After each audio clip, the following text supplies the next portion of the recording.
morning everyone. Today, I hope to teach you guys how to cook callos. Well, ang lulutuin natin ngayon is actually not callos. It's a callos inspired stew.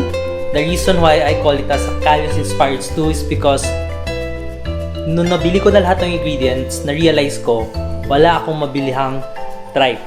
Or yung pinakapangalan ng dish, which is callos, which refers to the honeycomb tripe. So, yung honeycomb tripe, kaya siya tinatawag na callos. The other kind of tripe that you can use is actually the libro or yung makapal na callos or makapal na tripe. So, wala akong mabilihang callos. So, ang gagawin na lang natin ngayon is a callos inspired stew. Because I already have all the ingredients. Yun na lang yung kulang, which is the callos. So, I'll show you guys our ingredients first and then step by step ways on how to cook the callos. So, kung gagawin nyo siya, pwede nyo siya gawin as is. Kulang lang natin is yung callos, pero dadagdag nyo na lang yung callos sa recipe natin. But basically, that's it. Everything's the same. Yung callos lang yung kulang. And the time of cooking. Obviously, when you add the tripe in, mas patagal siya. It will take around 2.5 to 3 hours to cook it.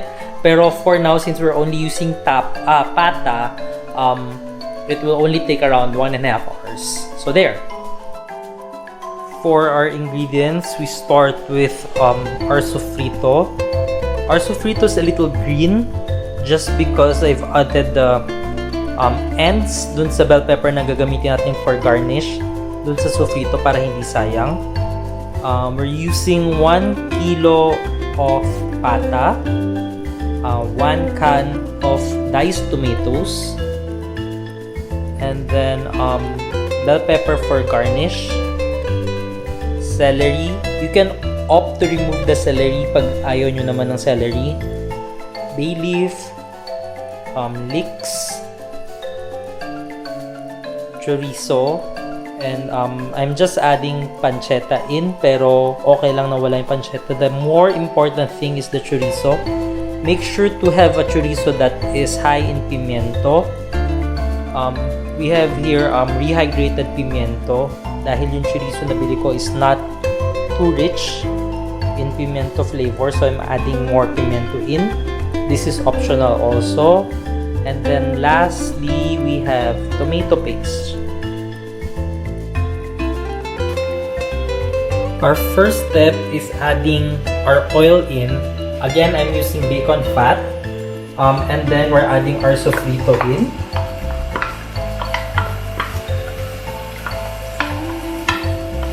Same with the paella. You want your sofrito to be very dry before adding all your ingredients in. Gusto mo lumasa yung sofrito mo. This will be the base. And also, callos kasi yung pinaka-flavor niya is bell pepper.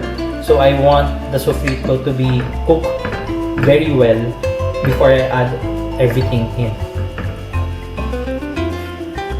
So, our sofrito includes around 2 bell peppers, 2 onions, and roughly 3 tablespoons of garlic.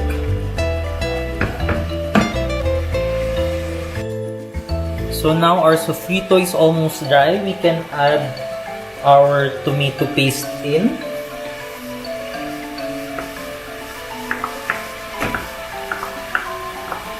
So yung tomato paste, buy the smallest packet you can find.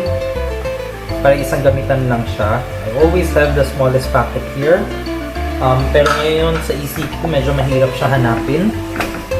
And then next we add our spices. So we have our leeks and our bay leaf.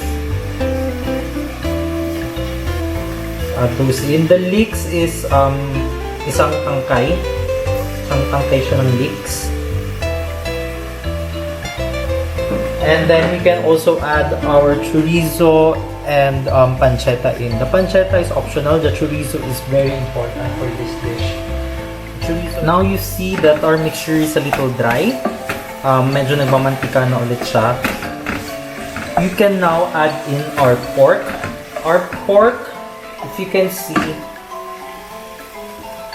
our pork has been pre-blanched Meaning, hinugasan ko na siya sa mainit na tubig para matanggal yung dugo niya. That is one reason, or that is one way for you to actually have a cleaner stock, a cleaner pork, or cleaner dish.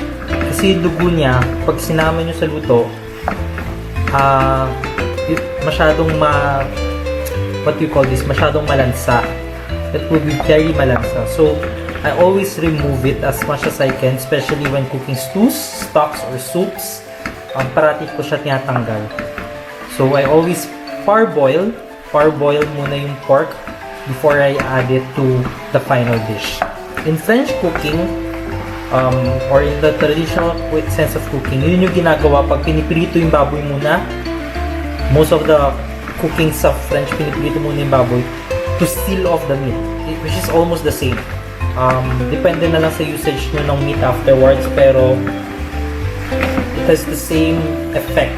Pero for me kasi mas malinis, especially sa ganitong dishes, yung pagpa-parboil instead of cooking it na fried. And also mas less yung mantika pag ganun. Pag ganito yung gagawin natin.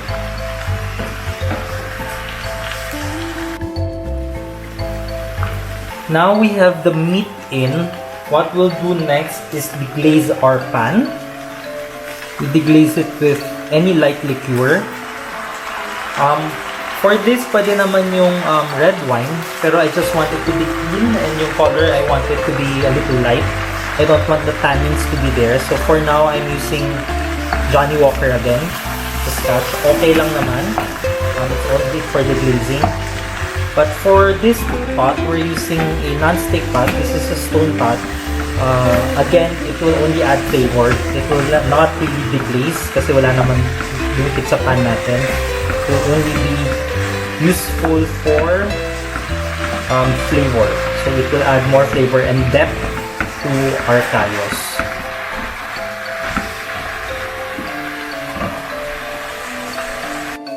So our next 3 ingredients we will add before natin siya pakuluin for 1.5 hours is all our liquids. So we'll add our diced tomatoes,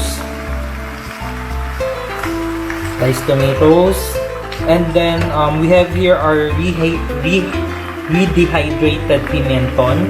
So we'll add the liquid in plus the pimenton.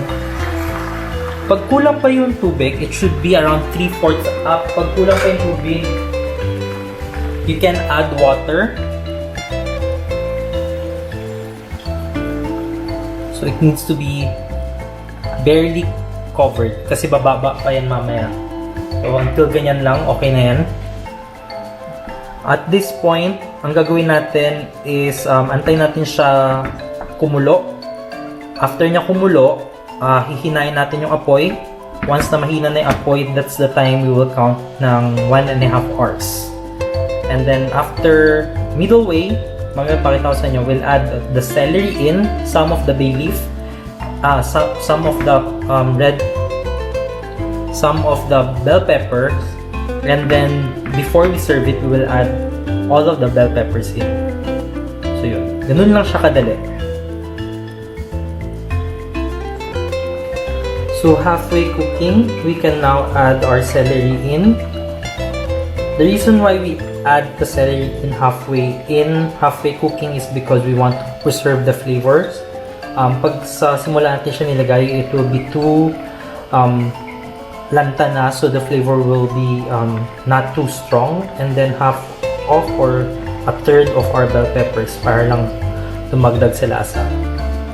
Then from here, we can adjust the seasoning kasi lumabas na yung lasa nung chorizo. So alam natin kung paano yung alat, paano yung ano. So we can add a few sugar to counteract lang doon sa asin at sa alat ng chorizo. And then we can also add pepper in.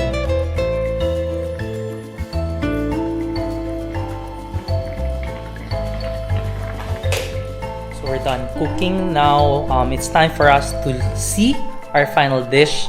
I've added preserved lemons on top of the callos just because I forgot to buy olives. It's better to have olives on your callos to counteract the strong flavor of the pata and everything that we've added. Now, so we're back now here in our shooting room, and here is our callos. Well, callos inspired stew. We've added the bell pepper last, and then we've also added again, as I've said, we've added preserved lemons on top, just because it needed a little something acidic actually to counterbalance all the flavors. So there, hope you guys enjoyed and learned something from this very simple dish that you can do while you guys are in quarantine.